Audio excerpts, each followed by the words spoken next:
The moment you wake up different. There's a strange kind of silence that arrives on your 30th birthday. Not the kind that fills a quiet room, but the kind that settles in your chest. It's not loud like 25, not exciting like 21. It's quieter, like the sound of a door closing softly behind you. And even though nothing dramatic happens at midnight, something shifts. You don't wake up with wrinkles. You don't suddenly hate clubs. You just notice the weight of time differently. Like realizing you've been sprinting on a treadmill thinking it was a finish line, only to look up and see more road. The invisible milestones.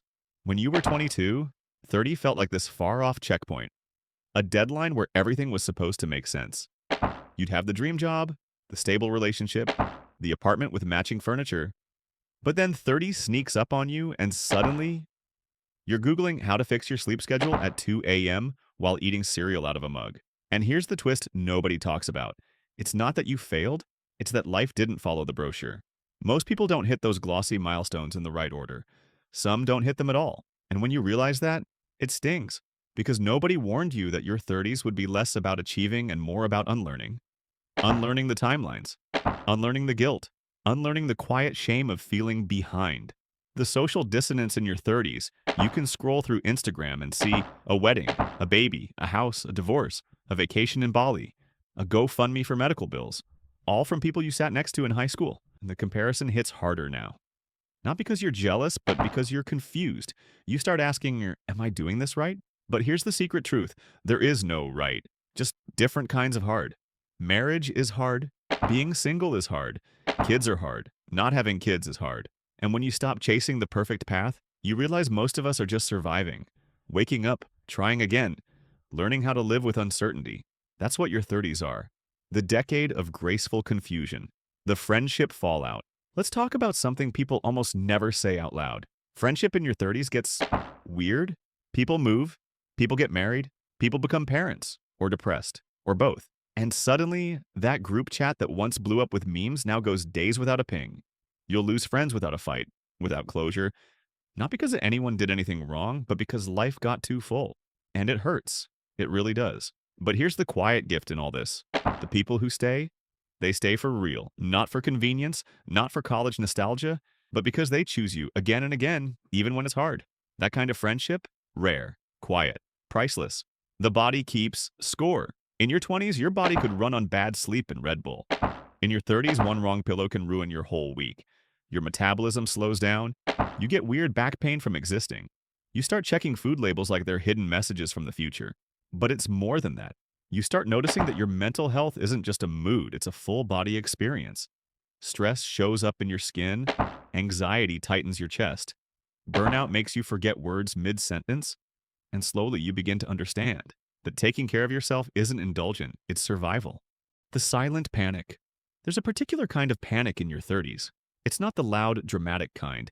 It's the quiet, what am I even doing kind.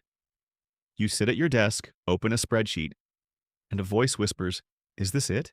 Not because you hate your life, but because you expected more meaning, more alignment, more peace.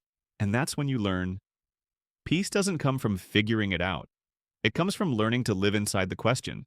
Some days will feel hollow, some mornings will ache, but some moments will feel so real they bring tears to your eyes, like laughing with someone who sees you, like hugging your parent when they finally open up, like waking up and realizing you made it through a year you thought would break you. Those are the moments that matter. The parents you finally see.